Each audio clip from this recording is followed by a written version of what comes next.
Joy,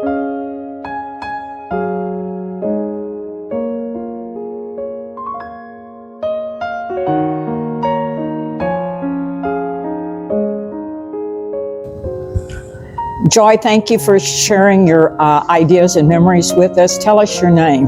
Joy Bowles Arnhamn. And you were baptized, confirmed, and married here. So tell us a little bit about your early memories of this church, the sanctuary, Sunday school, whatever your memories might be. My earliest memory is going to Sunday school in the basement. And according to my parents, I would not stay there by myself. My dad usually sat with me. And then the next memory I have is we had a sand table in the basement that had a lid over the top of it, but we got to play in there on Sunday mornings. And then we had a little church bank where we got to drop money in on your birthday. Hear your pennies dropping? Yes. And Virginia Weiss. I remember Virginia Weiss being the song leader for the openings down there. Very good. Yeah. Okay. Tell us a little bit about your dad. He was very active in many roles here at Immanuel. His big role and his love here was the cemetery. And he did that for a very long time. He was passionate about it. He met the families up here. They went to the cemetery together. They marked the graves. He met the funeral home people up here. They went and marked the graves. He met the grave diggers. He met the monument makers that came out here and put the little headstones up. But I can remember in my later years going to funerals, and he knew everybody at the funeral home. First names. I mean, they were on a friend basis because, he'd done it for so very long. And he built and installed, with a little bit of help from Stan, those green crosses that are out in the cemetery right now, that Stan and I were just talking about the other day, need to be repainted. So and that is those are on the east side of the cemetery. So as people drive to the cemetery, they see those as a first impression. Right, that's right there. Yes, it's like it provides somewhat of a chain link, so people can't drive into the cemetery itself.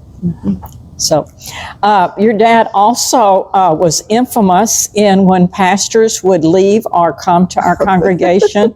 He would help them move, and I don't know if it was a cattle trailer. It was.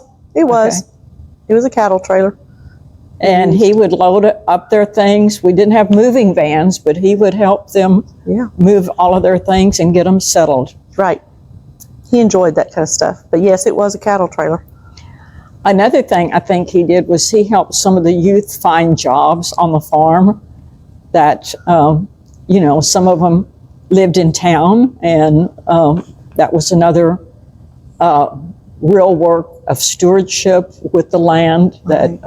And he felt it was important, and he even did this in his later years with youth from some of the public schools around here, but he felt it was important that they knew what rural life was like and what agriculture was like. Well, and he hosted the farming out at the Arnhamn farm, where he showed the children would come on school buses from the elementary schools, and they would see how the corn was ground, how the cotton was picked, and the big equipment, which was a teaching situation. And we still have that corn sheller at our house, and he showed our kids how to use it, and we still use one today. So your ancestors were very involved in this church from the get-go, because you were Bowles, and William Bowles actually donated the land for the first church in 1874. But your grandma Bowles was a Sunday school teacher, and she became a centenarian, meaning she was over 100 years old, I believe. She lived to 103. And she taught Sunday school for, in her words, nearly 70 years here. But she started at age 15 out at Richland. And I'm not sure, she taught there until her and Grandpa got married and she moved to here. But she taught Sunday school for a long time. And I look back at, like, my dad and my grandparents and my aunt and uncle, Niecy and Jesse Bowles. They were just wonderful faith examples in my life. And they taught me how to serve God by serving people, along with a lot of other people in this congregation. That's very true. In fact, I think, again, in the Bowles family, there have been numerous individuals that have gone into the ministry. Yes. I know of at least 3 pastors, the Albers, Sid, and Clarence. And anyways, definitely, and Jesse was, of course, a missionary. So their service was, Right. yes, impactful. Yes. Okay, so as a teenager, tell us about your experiences at Immanuel. Well, that's when my music ministry here actually began with J.C. and Company in 1976. And what does J.C. and Company mean?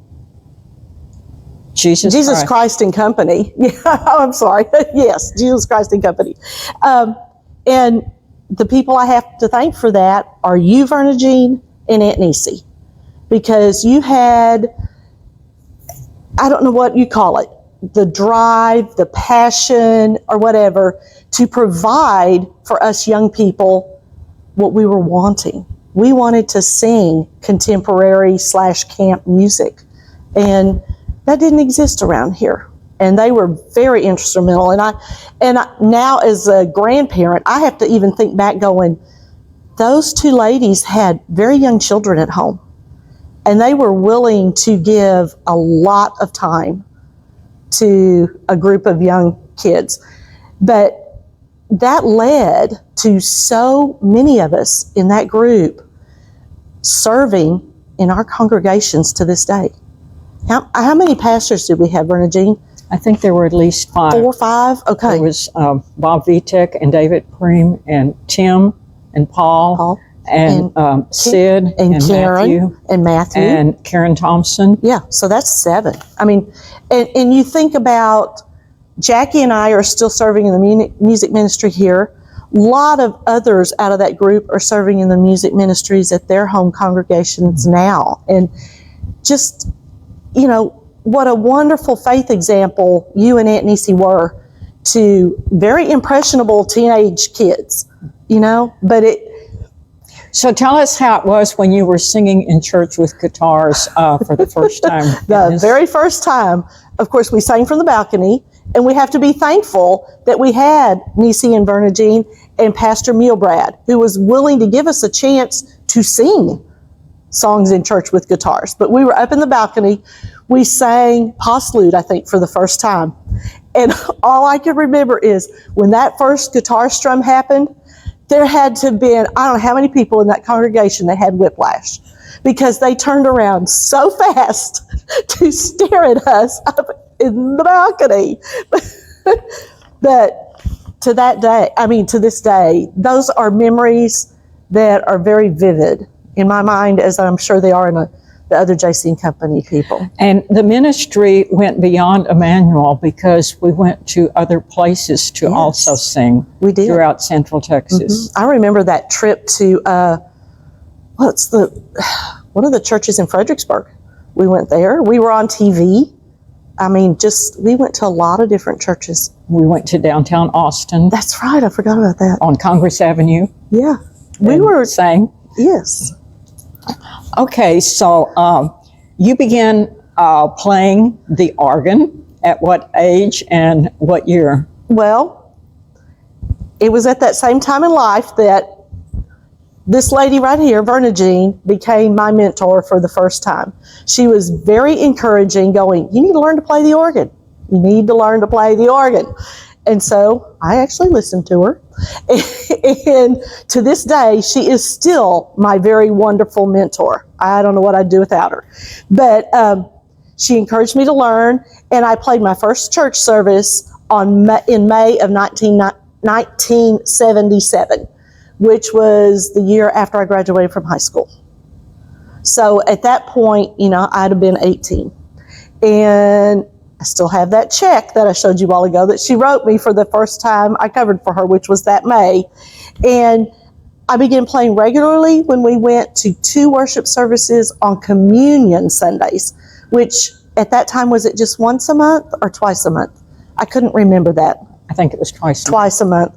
And then on every Sunday in 1981, when we went to 2 services every week.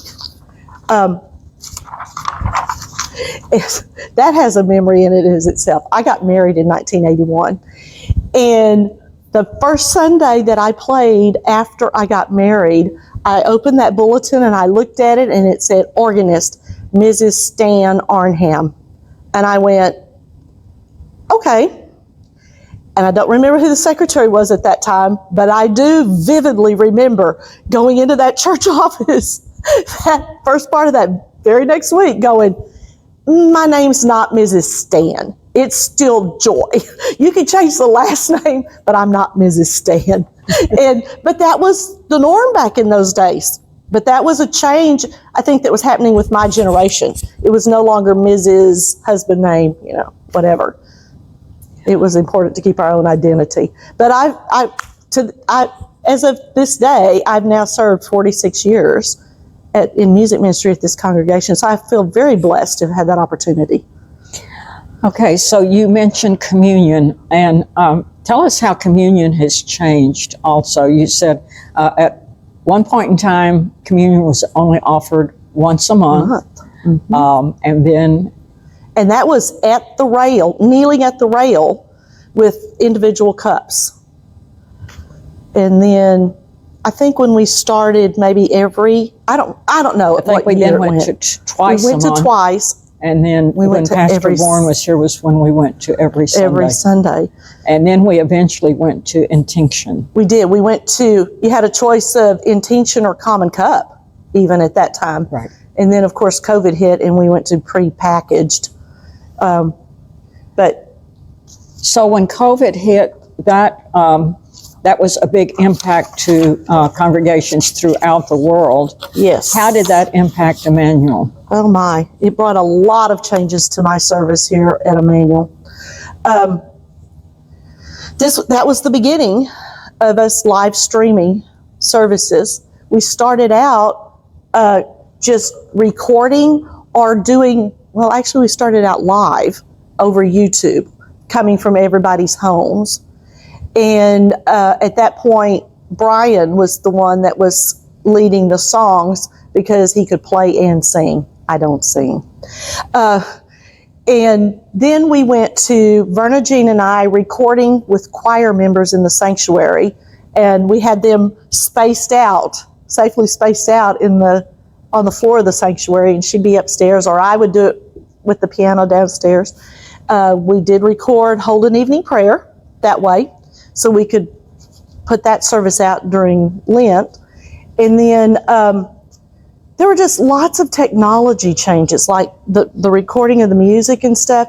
Brian and I actually learned how to use an app called Acapella so we could lay down tracks. He could record vocal on one, he recorded his guitar on one, I recorded the keyboard on one, and then we could put that out on a service with words so we could get a few more songs in that way.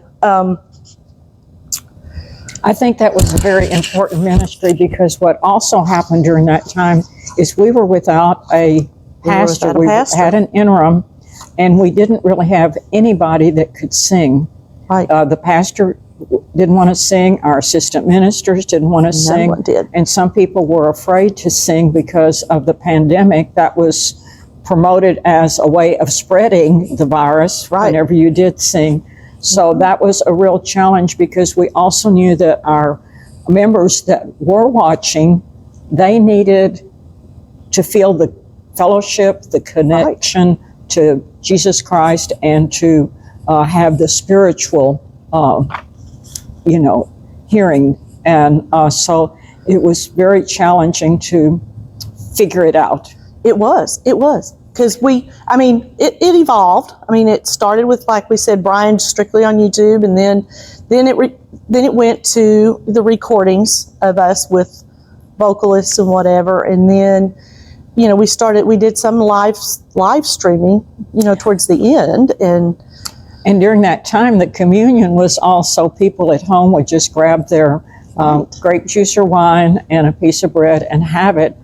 But then we progressed to where we had to search for things online, that we could get that were prepackaged. Prepackaged. So that was the first time to use prepackaged elements. Right. And then how did we get that to our members? And would you like to share how we did the drive-through communion? Well, that's part of what I wanted to talk about. Let me find my little notes here. Let me preface that. So the first major season that we hit after pandemic was Christmas. So we couldn't have our traditional luminary. So we decided to set up just the manger scene. But we had to be safe about that. So my family, Karen, Kelby, and Emmett were Mary, Joseph, and baby Jesus. He was 7 months old, maybe. Perfect size. Stan, Scott, and Jameson were the shepherds. And I became the grounded, wingless angel. Because when we got here that day, a cold front had blown in. And Kelly Knobloch said, "You're not climbing up on that platform." I tried standing down on the bottom. Well, the wings were just going crazy because the wind was so bad and it was bitterly cold. Well, the Miller family was the other group with us, and they were the wise men.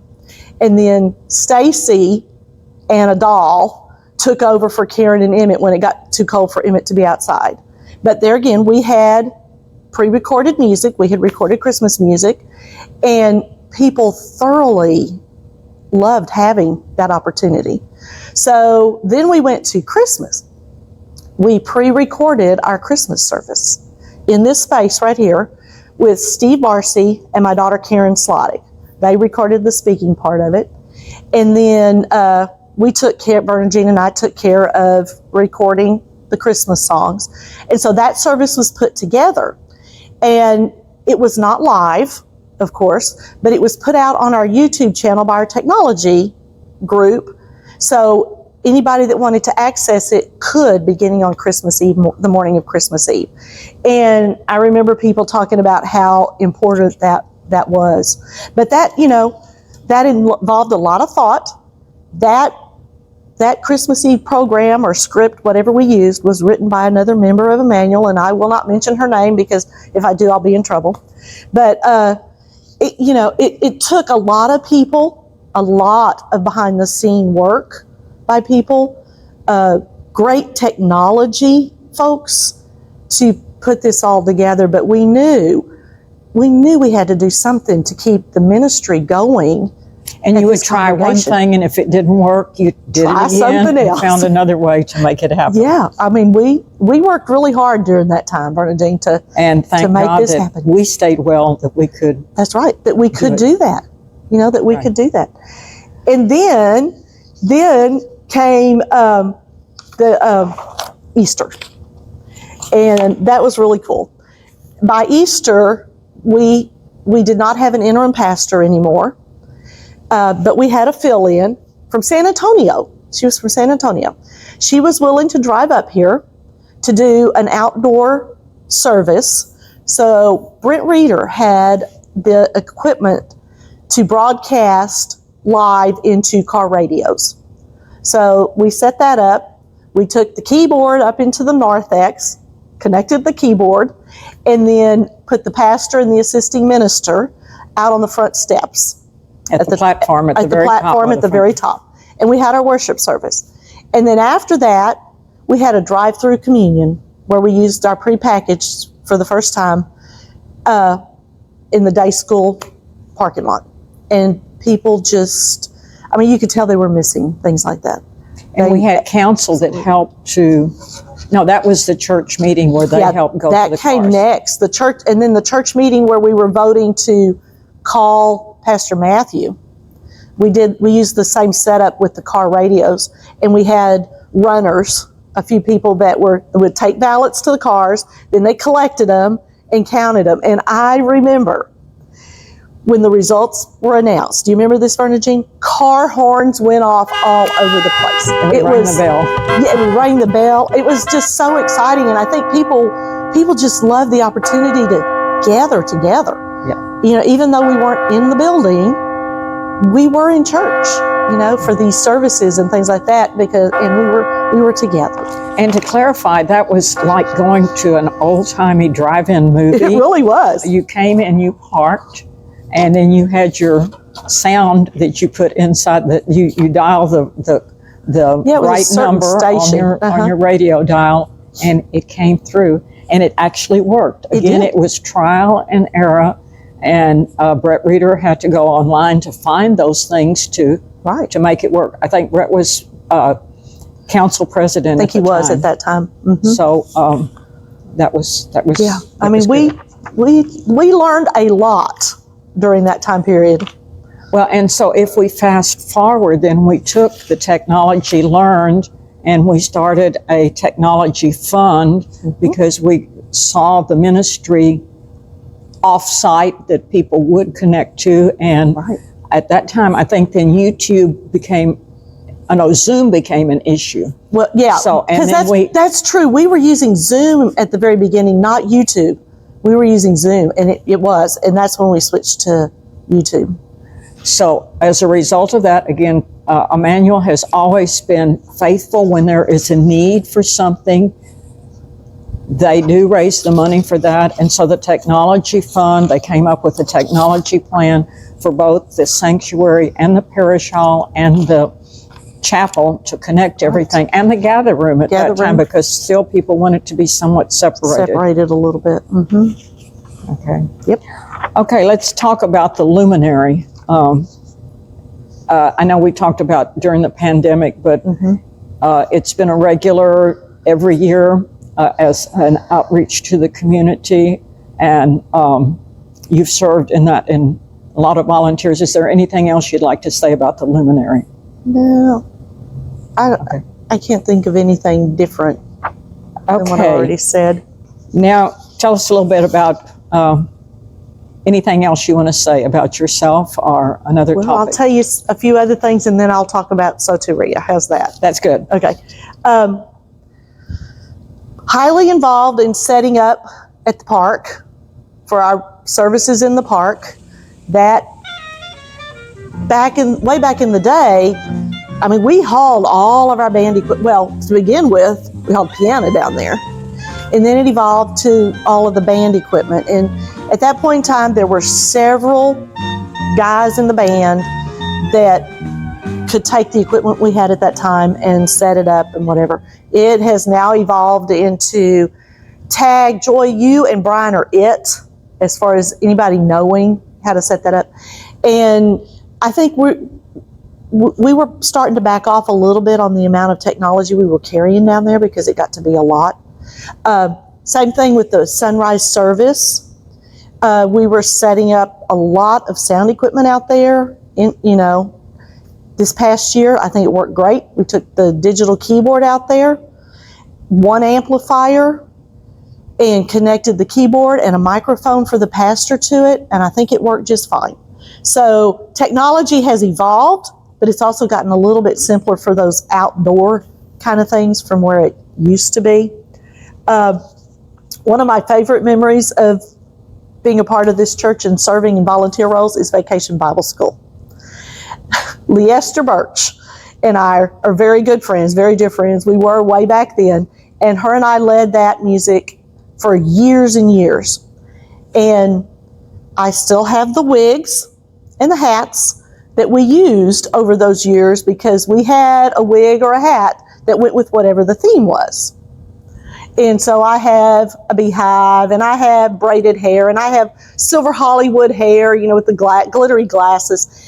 But the one year that stood out to us, and we felt so bad, I think it was something about an Arctic theme or whatever, and we decided we were going to be blue ice. So we got blue face paint, and we painted our faces blue. And so we came out to start the opening music, and we had kids in the front row, little bitty kids, boo-hooing. They were scared to death of us. We couldn't get that face paint off fast enough. We felt so bad. But we did enjoy all those years. And the technology involved in that was an overhead projector a wall, and a boom box. And when I look at Vacation Bible School today, it runs through our sound system in here. It's projected on our on-wall screens. We've got videos with words. I mean, that's evolved greatly over the years. So there's another technology. I wanted to add one other thing on technology. Back during the pandemic, the way we collected offering also changed. And Yes, it the did. technology now is that people can give online, and we don't pass the offering plate anymore. Would you like to, is there anything else? I don't know anything else to add to that, but that seems to be going very well. But that is technology now. And I'm glad that we're making use of the advantages in technology. And, you know, and even our older members seem to be embracing it okay. We still offer a box in the back where you can, you know, drop your offering in. So people have a lot of options, but yes, that pandemic changed the way we did and still do a lot of different things. Okay, tell us about Soteria, when it started. And of course, we went from 3 services, and then we finally, this became a very standard service. Yes. We do 2 services now, a traditional and a contemporary, led by the praise band on every Sunday. And that is one of my greatest loves at this church. I just love being a part of the praise band, the people that are in it. I feel so blessed to have. Let me start at the beginning. Back in 2001, Soteria formed. We played the first Sunday of every month in the sanctuary. So we would have to haul all of our equipment, which is in here, because here's where we practiced, after we practiced at Randy Olson's house for a few months, up into the sanctuary, set it up, and then after that church service, take it down and bring it back down here. And we did that once a month until, September of 2002 is when the discussion began about having a contemporary worship service every Sunday. And so I think it was on Rally Day, but it was in September of 2003, so a year later, that began. So Soteria has been playing for 20 years. 20 plus years, because actually 20 years on an every Sunday basis, and then 2 years prior to that. The first volunteer musicians, Brian Markert, Jackie Porter, and myself, who are the 3 core people that are still here today. So I wish Brian and Jackie a happy anniversary last week. And then the others that were there with us in the beginning were Kara Clark, who was our youth minister at the time, Frank Simon, and Randy Olson. Great group of people. We've had a lot more people serve in the praise band over the years. But it's amazing that Brian, Jackie, and I have been able, and we feel blessed to have been able to do that from the very beginning. How we chose our name, because I know you mentioned that. We talked about it and decided, we wanted to use a Greek word. So Kara went to Pastor Keith, he was the pastor at the time, and got some options for us. And soteria was one of those words, and we chose that one because it meant salvation. So we chose that, and our singer-songwriter in the group, Brian Markert, turned around and wrote a song called Soteria, which we still sing today. Brian, let me find the rest of my little notes. I don't want to mix something up here. I did not know until, while you're looking for that Sid Bowles taught Brian how to play the guitar. I didn't remember that until you just now said it. That was amazing. Yes. Yeah. And Brian is so talented. He is extremely talented. Yeah. He loves, and back when Brian first started, he'd have rather hidden behind this blue divider and play. But, and I'll read something for y'all on that in just a minute. And, he's written 33 songs over the years that we have been together. 8 of those were written that first year. So we still sing him regularly, and people absolutely love him. He gets compliments all the time. And I just want to read you what he sent me today, because I had asked him, I said, Brian, let me know, give me some of your thoughts about that beginning. And he said, writing songs has given me the opportunity to contemplate, document, and share my Christian faith. Initially, I was quite content playing the songs in my garage. The songwriting experience was soothing to my soul, but the encouragement that I received from Soteria band members after demoing some of the songs for us, and they can attest that much encouragement was needed. Yes, it was. Convinced me to play the songs during church services. So y'all know where he evolved to. I mean, he was leading the music during the pandemic. I very much appreciate the feedback and support I've received from my family, Soteria band members, and the congregation. It has always been an incredible blessing to serve as a member of Soteria and share my faith with the Immanuel congregation through songs. I've always felt that I received more out of the experience than the effort I put into it. Praise God for that gift.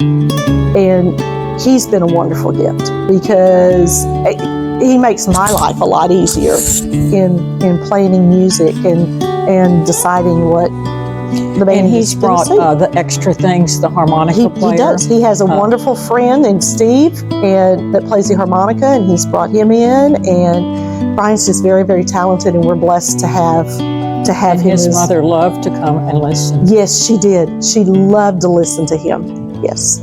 And that's another place. Through Soteria is another place we've seen an enormous amount of technology changes. Because in the beginning, we were working off of a little mixer, little portable mixer. We had to plug all our instrument cables and microphone cables into that, haul it with us wherever we went. Microphones were on stands. Speakers were on portable stands, everything. And today, we have this wonderful sound system in here. We're using wireless headset microphones.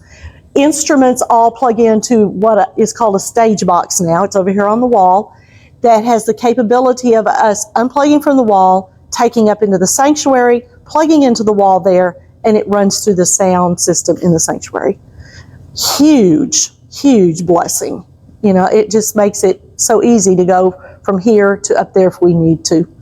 But yes, that's just one of my highlights. Well, and part of that, Omega helped us. Yes. And if we go back historically, Omega actually helped us before the pandemic in the sanctuary to get good transmission to the chapel. Right. And we had to make adjustments with the windows in the back and the lighting and everything to work. Okay, tell us about any unusual things while you were playing the organ. There's two things that stand out, and they're actually fairly recent, but bees in the sanctuary. So it's quite of an experience, as Bernadine can attest to be sitting there playing the organ and a bee flies in front of you or lands on your music or whatever. So we dealt with bees for quite a few years, I think.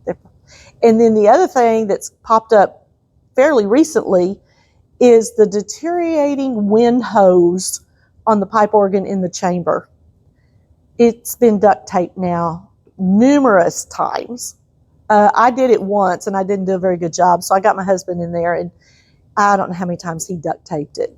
And fortunately, here in the very near future, that is scheduled to be repaired.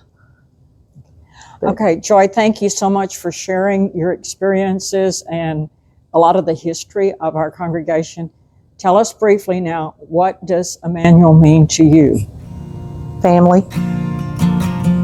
To sum it up in one word, I would say family. Because you feel the love here, and you look back at all the people who provide examples for you and faith leadership for you, and only hope that you are carrying on that tradition and doing the same for the youth that are in this congregation today. Thank you very much. Okay. Peace, wonderful peace, coming down from the Father above. Sweep over my spirit, forever I pray. Fathomless billows of love.